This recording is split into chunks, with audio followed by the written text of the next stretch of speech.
I was standing in the empty living room when I understood I had already lost my house. Boxes lined the hallway, pink suitcases, a vanity mirror I did not buy, shoes by the door that were not mine. My mother's voice echoed in my head before I even heard it in real life. She's just a walking wallet who works for her sisters. She said it like a joke, like a fact everyone agreed on. I remember the smell first. Someone else's perfume. Sweet, loud, permanent.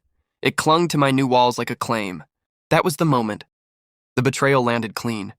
This house was supposed to be my reset. Years of overtime. Missed holidays. Quiet sacrifices no one noticed because I never complained. I bought it alone. Signed a loan. Paid every cent alone. I invited my mother over to see it first. That was my mistake. She smiled too quickly. Walked too confidently through rooms she did not own. Opened doors like she was assigning territory. Bedroom 1 for the eldest. Bedroom 2 for the middle. Bedroom 3 for the youngest. They had already decided. I grew up believing family meant loyalty. That blood-earned patience. I was the dependable one. The fixer. The emergency fund. If someone failed, I succeeded harder to cover the gap. They called it love.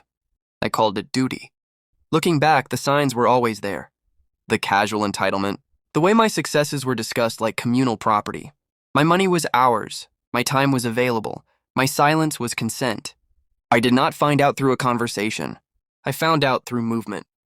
Their belongings were already moved in. My mother stood in the kitchen directing traffic. My sisters laughed on the phone discussing paint colors. No one asked me. No one even looked guilty. That hurt more than the theft. I nodded, smiled, said nothing. That scared them later, though they did not know it yet. Pain is loud at first. Then it sharpens. That night I sat alone on the floor. No furniture. Just the sound of my breathing and the hum of a house that was still legally mine. I replayed every moment, every favor, every excuse I made for them. Then something shifted. I stopped feeling small. I started feeling precise. I did not argue. I did not confront. I planned. First, I checked the paperwork. Title, deed, utility accounts. Everything was in my name. Clean, untouchable. I called a lawyer the next morning. Asked quiet questions. Got clear answers. Then I moved fast. I changed every lock. Front door. Back door, garage, deadbolts upgraded. Smart locks installed. Codes unique. Temporary access disabled. I installed security cameras. Not cheap ones. Proper coverage. Entry points. Interior common spaces. Motion alerts straight to my phone. I documented everything. Photos of their items inside my home.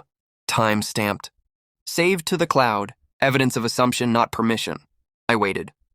The day before they were supposed to move in, I packed their belongings carefully, no damage. No emotion. Just efficiency. I placed every box in the garage. Labeled each one with their name. Then I locked it. The confrontation came exactly when I expected. My phone lit up first. Missed calls.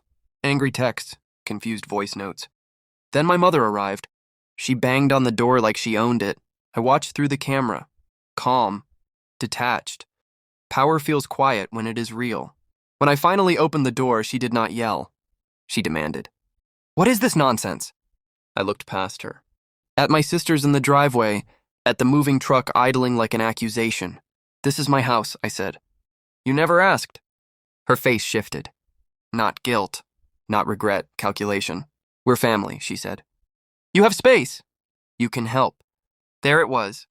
The sentence that had ruled my life. I stepped outside so the cameras could hear everything. "I helped," I said. "You took." My sisters tried to speak. I raised a hand.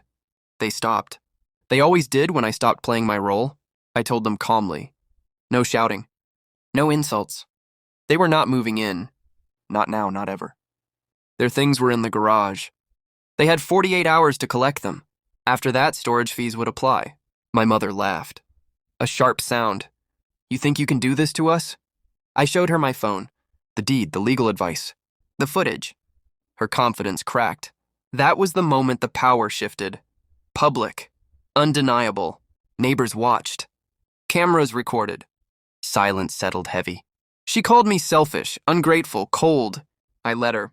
Because for the first time, those words did not control me. They left angry. Empty-handed.